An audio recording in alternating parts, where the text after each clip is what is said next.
muestras y transportarlas suena fácil, pero muchas veces no se aplican los protocolos. ¿Y por qué? Porque cuando te realizan la inducción al momento de ingresar a un hospital, sí, o no prestas atención, o estás pendiente del celular, o no le das la importancia debida, o no lees, o no te empapas de los protocolos, porque muchas de las veces consideran que quizás los procesos o procedimientos de laboratorio no son para tomar la importancia de vida, así como cuando sigues un algoritmo de tratamiento, así tal cual te dice la normativa. Entonces, esto también es un llamado de atención para todo el personal de salud, decirles que cada procedimiento de laboratorio tiene su importancia, porque esto te va a conllevar a evitar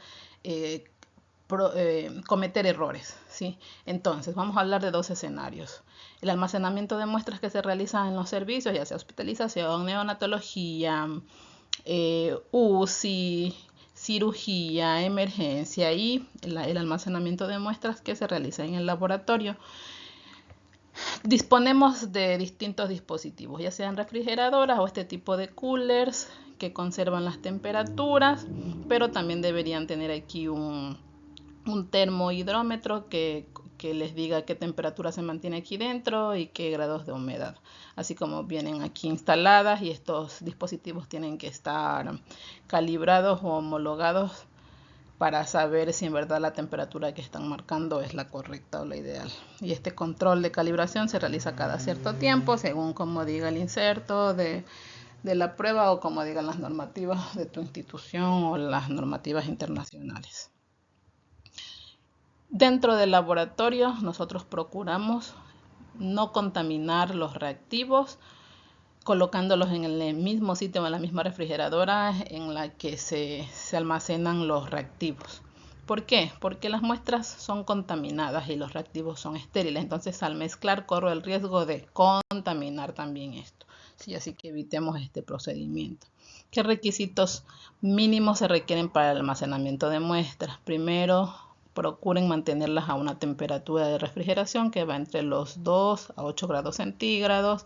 Y si, por ejemplo, eres un laboratorio que tiene baja demanda en ciertas pruebas y procesas una vez por semana X pruebas, por ejemplo, el ANAN, cantidemia, que son pruebas de baja demanda y cuyos controles, calibradores son de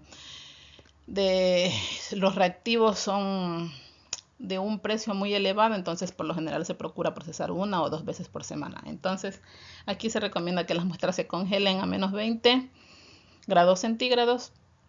También las muestras deben estar protegidas del ambiente, es decir, de los rayos UV cuando vas a procesar muestras ictéricas, controlar la humedad, procurar que sean envases estériles, inertes.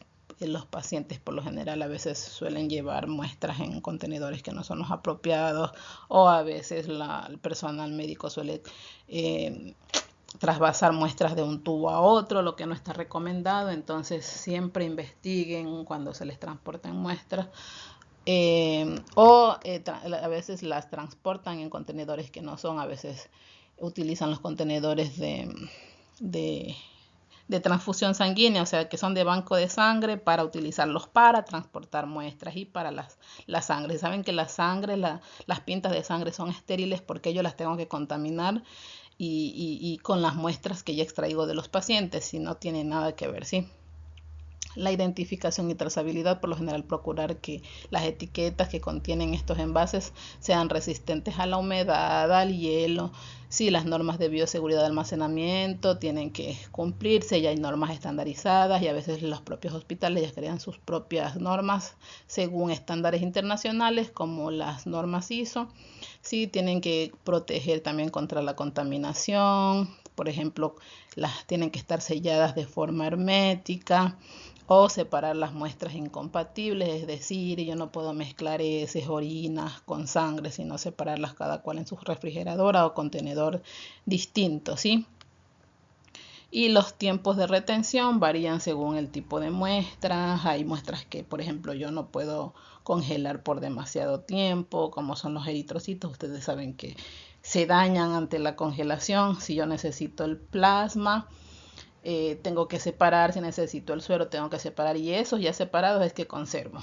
¿sí? No los puedo congelar como sangre total, porque cuando ya quiera extraer esas muestras ya congeladas van a estar totalmente hemolizadas, es decir, los hematíes van a estar rotos. Ahora, almacenamiento temporal. ¿Qué es el almacenamiento temporal? Sí, todos los servicios de los hospitales tienen un sitio de almacenamiento temporal que por lo general tienen estos coolers o los coolers plásticos que ya les enseñé anteriormente. Sí, este sitio de almacenamiento temporal tiene que contener al menos los componentes del triple empaque, ya sean los tubos, las gradillas y el recipiente externo, que a veces es de este material que en mi país se llama balsa china, o un material plástico que les proteja de la luz, de la humedad, de los derrames, ¿sí? Y una vez que cada servicio tiene su almacenamiento temporal, extraen la muestra y máximo lo tienen que tener 1 hora, ¿sí?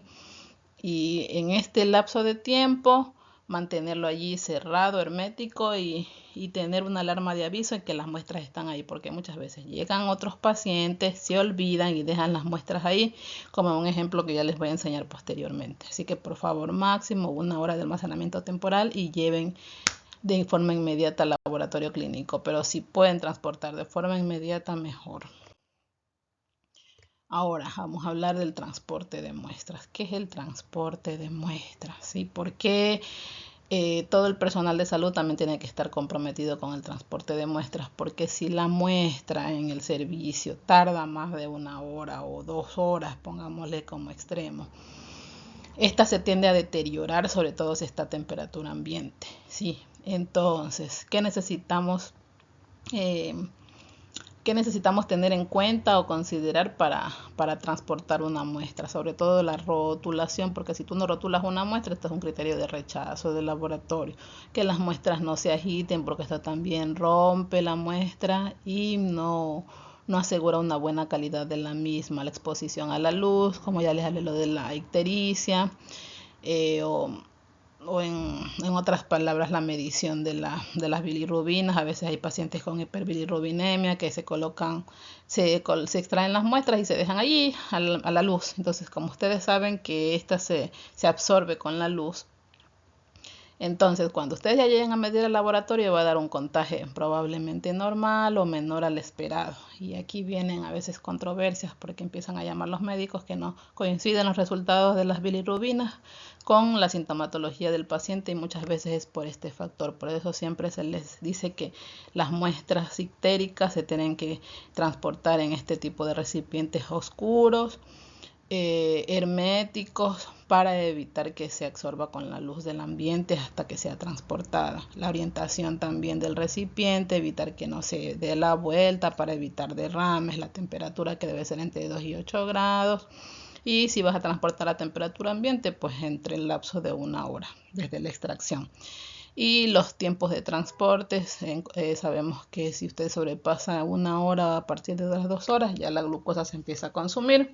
Y en pacientes por lo general que están hospitalizados sin síntomas de hipoglicemia y a veces esperan a sacarle sangre a todo el piso, y hasta que lleguen las muestras al laboratorio, se centrifuga y se extraiga, pues esta glucosa ya bajó, ¿no es cierto? Entonces no va a coincidir con la clínica del paciente. Aquí tenemos un caso real de emergencia, un paciente crítico que necesitaban operar y ya necesitaban los resultados, y estaban llamando al laboratorio de una forma muy agresiva, solicitando los resultados del paciente, porque les habían indicado que el paciente había llegado a las 5:50, se habían extraído las muestras y se había dejado en laboratorio.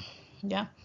Nosotros, ustedes saben que ingresamos a trabajar a las 7 de la mañana, tipo 8, estallan los correos, los grupos, de que dónde están los resultados y por qué no están los resultados. Revisamos y este paciente nunca se había ingresado. Luego se preguntan en piso, preguntan en todo lado, y resulta que las muestras se habían quedado atrapadas en el consultorio del médico que extrajo la sangre en la emergencia, ¿sí? Hasta eso ya habían sobrepasado desde las 5:40, 6:47 y 48 y 40, 3 horas. Entonces esas muestras ya no valían. Se les informó por el grupo que por favor extraigan nuevas muestras al paciente y nos envíen.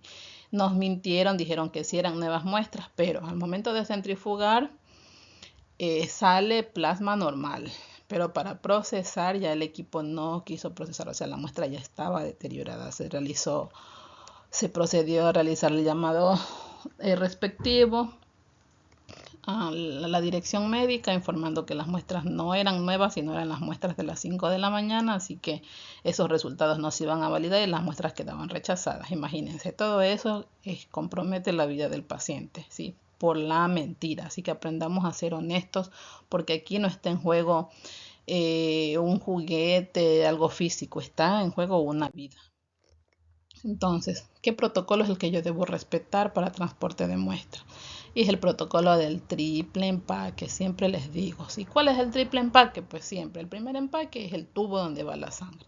El segundo empaque es la gradilla donde se va a sujetar para evitar que se dé la vuelta y se derrame, o algún recipiente hermético que evite el derrame, entre otros. Y el tercer envase es el que le va a proteger de la luz, que también va a evitar los derrames, entre otras circunstancias. Y es el que por lo general lleva la manilla para el transporte.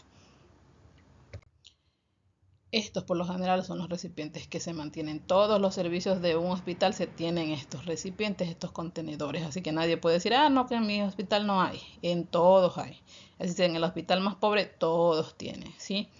El tubo, la gradilla donde van los tubos. Aquí también hay para colocar el hielo y otros para colocar muestras de heces, orinas, ¿sí?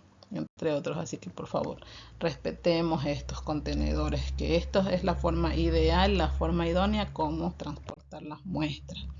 Ahora, por favor, evitemos transportar muestras en la mano, en los bolsillos, en las riñoneras o cartucheras, en los mandiles, ¿sí? O muestras derramadas. Miren, así nos llegan al laboratorio. Este es el escenario típico. Llevan el nuevo estudiante o el nuevo residente con una sonrisa en la cara, con las muestras en la mano, o en los cartucheras, o en los bolsillos, o en el mandil, o muestras derramadas, ¿sí? O a veces nos llevan, si bien en los contenedores, pero no llevan un par de guantes para manipular las muestras dentro, ¿sí? Vengo a dejar la muestra del paciente tal. Entonces no se les recibe, pero es por esto. ¿Por qué? Porque partiendo del hecho de que toda muestra debe ser considerada como potencialmente infecciosa, se procura que por favor nos traten de transportar así, ¿sí? Esto solo es un esquema de cómo se puede evidenciar que se respete el protocolo para que dentro vean que hay tubos, porque por lo general estos contenedores no son transparentes, siempre son de colores para proteger de la luz. Entonces aquí es como más para esquematizar que esto es lo ideal, que vaya el tubo, la gravilla, el contenedor hermético y que tiene también una manilla para que ustedes transporten, pero por lo general son de colores. Y sobre todo siempre evite conductas cuya consecuencia sea el rechazo de muestras, porque un mal transporte de muestras también es una condición de rechazo, puesto que los principales afectados, como ya les dije, son los pacientes e incluso ustedes también, porque si se derrama una muestra, ustedes están en riesgo de infección. Así que por favor, si tú quieres cuidar la salud de otros, también tienes que cuidar y proteger la tuya.